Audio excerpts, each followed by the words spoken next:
Hi guys, welcome back to my channel. For today's video, we're going to do something a little bit different. I'm actually going to show you the application process, and I'm also going to show you my filing and shaping, just because due to Halloween season, I've been focusing more on the art aspect of my videos, but now we can go back to what I've been originally doing, which is showing you the full process.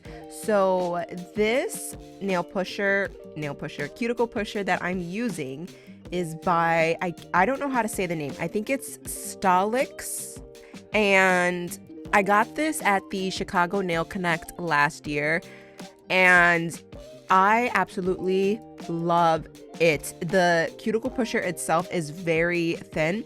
It's not wide or bulky, so it actually gets in there.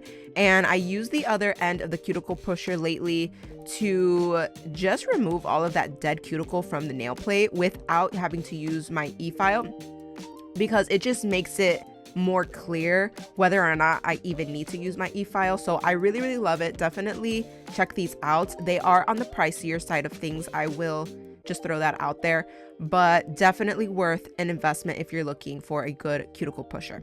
Another thing that I do want to mention about today's video is this is the speed for the entire video. I didn't speed anything up too much. This is pretty much the actual speed that I was going at. I do clip out a couple of pieces because it is repetitive, but just so you guys can see the actual process of how fast I'm working when I do this design. So I do end up going in with my e-file just to remove what was left over of the dead cuticle that I couldn't pull out with my cuticle pusher. Now with the cuticle pusher, I forgot to mention that one thing I like about that pointed end of the pusher is that it works really well with clients who have deep cuticles. I have had this client for a really long time, and like the pockets of her cuticle are really deep, and so she gets a lot of dead skin trapped in there. And no matter how many times I tried, my cuticle bit nor my nippers could actually remove all of the dead skin, and it does show in the finished product. But once I started using the pointed end of the cuticle pusher to really get in there, oh my gosh, her cuticles looked amazing with the finished design. So that's a great suggestion if you are having that problem like me. Next, it was time to start my Gel X application. If you notice my nails are shiny, that's because I have Makart's Peel It Off base coat, and then these are the nail tips that I will be using for my Gel X extensions. Of course, yes, I'm using Beetle's nail glue as well. I do have quite a few Gel X videos showing you how I do this and explaining the process, so I'll kind of just skip over that for this video. The only thing that I will mention is with Makart's Peel It Off base coat. What it is you basically put this on, and it's like a double-sided sticky tape, and you can have your nails on for as long as a week without them popping off. And then when you do finally want to remove them, you just put cuticle oil around your cuticles and underneath your free edge, and you just wait a couple of minutes, and then you can go in with a cuticle pusher or a wooden stick and just pop them off, and there's no damage to your nail plate. So definitely check that out if you are a DIY girl who loves to do your own nails and you kind of need to take your nails off within a day or two and you don't want to use actual nail glue. This is a great alternative for you.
Here's what my nails were looking like after the application only. I do go off camera and clip off the edge just a little bit to make them a little bit shorter, and then I take a nail file and file off that little tick that's always left on the edge, so that way it looks clean.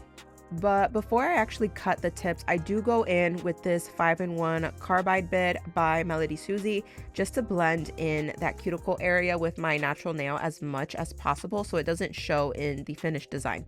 I have talked about this bit in my previous videos, but I haven't mentioned it in a while.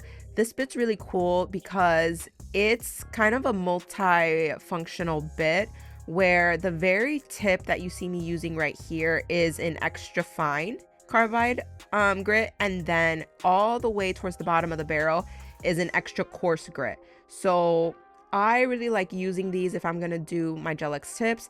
I like using them if I'm doing my acrylic application and I notice that the cuticle area is already kind of fine and I don't want to remove so much bulk from that area. Then I'll use this bit instead of the other purple bit that I normally use because I don't want to remove so much product, and an extra fine bit is literally going to seal it in and then you're good.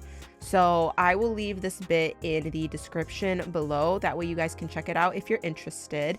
And then after I do this with the carbide bit, I do go in with a sanding van just to get an even closer finish before I apply my polish.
To start off the design, I went ahead and applied 2 coats of Appraise gel polish in the shade Springside. This is a part of their like nude collection. Everything starts like, it's like N05, N06, N07. I think it goes all the way up to like N010. Meaning they got like 10 shades of like natural nude polishes. Great if you're gonna do a French design. I haven't gotten all the shades, but I would love to because they're all so gorgeous. But anyways, I do go in with 2 coats of this shade. Now, I know, I'll be honest, somebody told me that this design was more of a Christmas design, and I got where they were coming from. But I figured because of the warm tones that I'm using, and in the camera it kind of looks a little orangey, but I promise it's more of like a auburn brown, and I felt like it was giving a warm, cozy fall sweater weather. Like that was the inspiration that I was going for.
here's what my nails are looking like after 2 coats of Springside. Like I said, it is a beautiful natural shade of, like, it's got a pink tone to it, but it just looks gorgeous. This is the shade that I'm going to be using for the design. It's by Beetles, and like I said, it definitely has, it looks orange, you guys. I promise it's not orange. It's just got that like tinge of orange in it. But I realized as I was applying this to my pinky nail that I did not have to apply the Apres Springside to my pinky at all. And that was kind of a waste of time, but you know, no harm, no foul. So I did a full coat of the Beetles gel polish on this nail. I do only do 1 coat. I don't do 2 coats.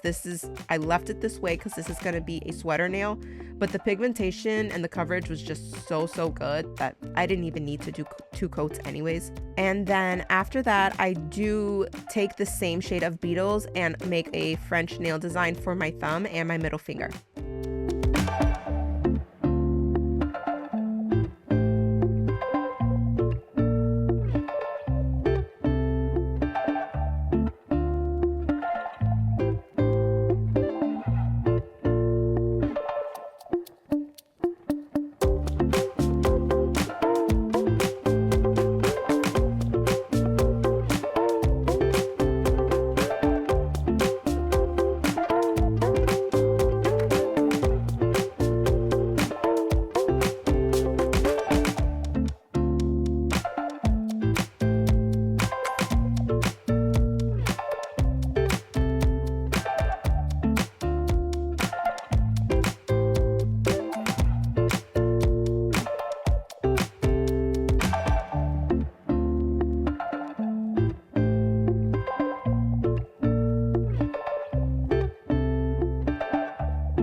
After I did my middle finger, I do the same thing on my thumb, and then I matte top coat all of the nails. That way I can do the actual sweater design, because I don't know, I love how it looks on a glossy nail, but my art is just cleaner, like my lines look cleaner when I apply them to a matte base. So I'm gonna have to try to figure out how to get my lines a lot smoother on a glossy top coat, because I do love how that looks. But then to finish off the design for these nails in particular, I just add a cute little white bow on the top.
So I've been doing this design for quite some time now, and one thing that I noticed about this design is that I don't like when it comes out flat. Like, I want the sweater to appear like it's raised off of the nail. That way it's more noticeable. So one way that I achieve that is by adding more gel polish to the line. Like, I want it to be thick. So you can see me going back and forth, adding more gel polish to that same line over and over again. I don't get too crazy, but I want it to be enough so that way, like I said, when the acrylic cures with the gel polish, I want it to be raised off of the nail and make it noticeable. And it's much easier to achieve that when you use a smaller nail art brush versus using a long liner brush. By the way, little side note, I am still kind of sick. So if you hear me stuttering or my voice cracking just a little bit, it is because I have been coughing and coughing and coughing away. Like, I just can't seem to stop. I don't know what it is. At this point, I might have to go to the doctor because I don't know what the heck's going on with me. But just in case you hear me and you're like, ew, what is that? I'm sick, you guys, and I'm so sorry, but we got to get this content out, you know? So just bear with me while I go through this phase of being sick.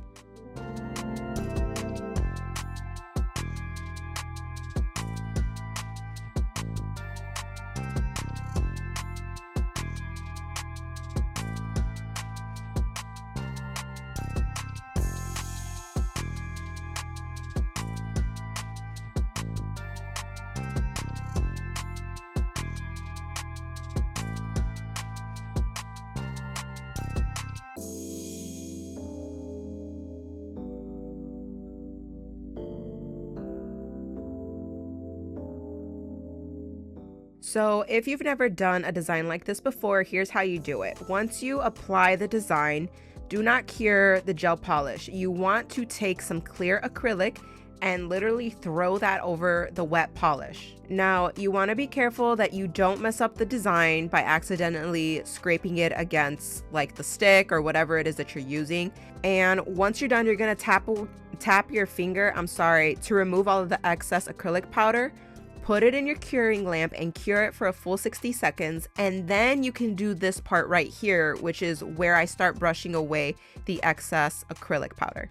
Now, the first time that I did this design, or the first couple of times, I thought I was going to cut some corners and take a shortcut and just dunk my nail into the acrylic powder.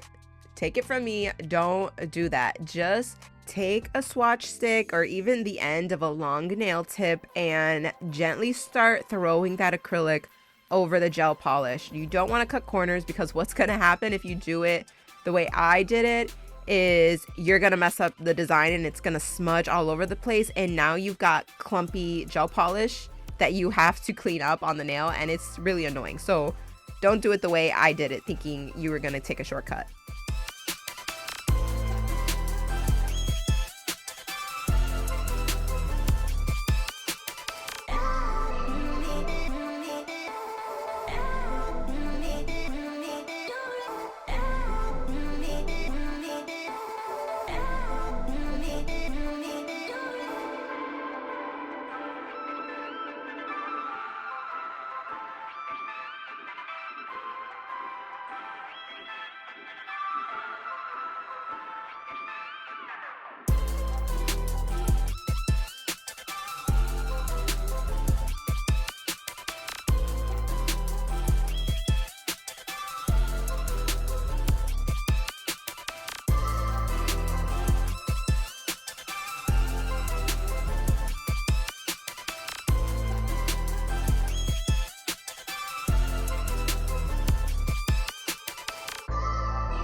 For my index finger and my ring finger, I decided to do more of a present like wrapping paper type of design. At least that's what it reminds me of. It can go for a sweater design as well, but to me it just reminds me more of like a Christmas wrapping paper. Oh, maybe that's why. That's probably why the person I showed this to was like, it looks like Christmas. I get it now. But I start off by taking a long liner brush and just start going in a diagonal line with some white gel polish. Now, the cool thing about a design like this is that you can really have fun with it. You don't have to do it exactly how you see on an inspiration picture or a Pinterest photo.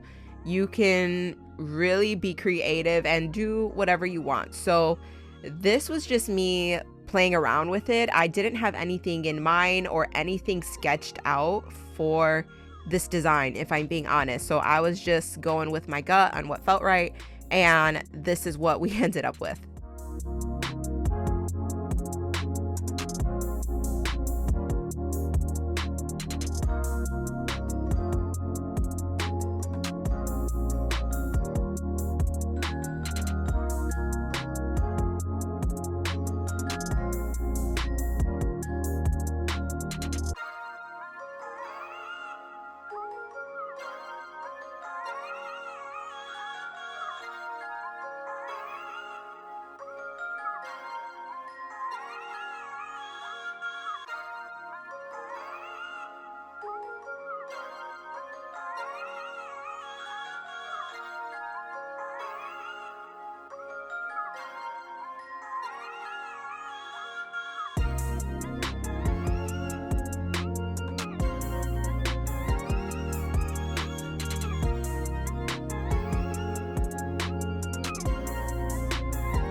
I will say that some of what you see in this brown orangey shade was going to be black, and I don't show that part because when I applied the black, it threw the whole color combination off, and I really didn't like how it looked.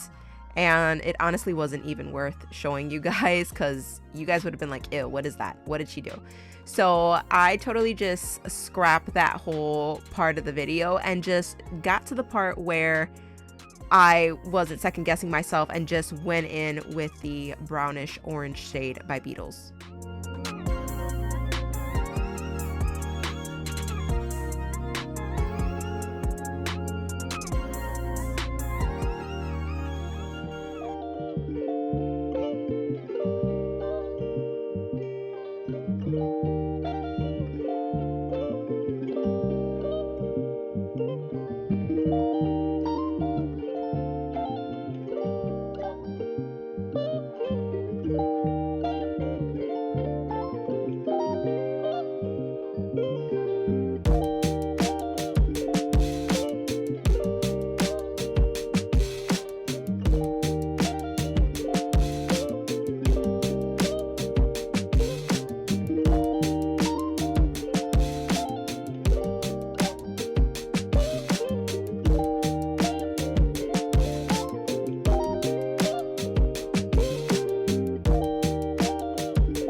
For my ring finger, I wanted to do something similar to my index finger, but I wanted to keep it even more simple. I didn't want to go crazy and have this like little present design all over the place.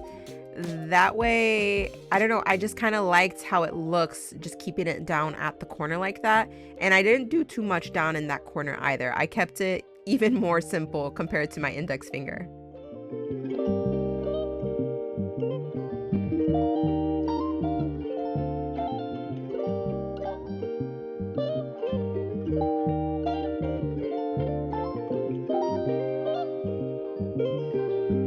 This was the final look, you guys. I really love how the bows just add the perfect little girly touch to the nail design, and I thought it looks so cute that way. But thank you guys so much for watching, and I'll see you guys in the next video.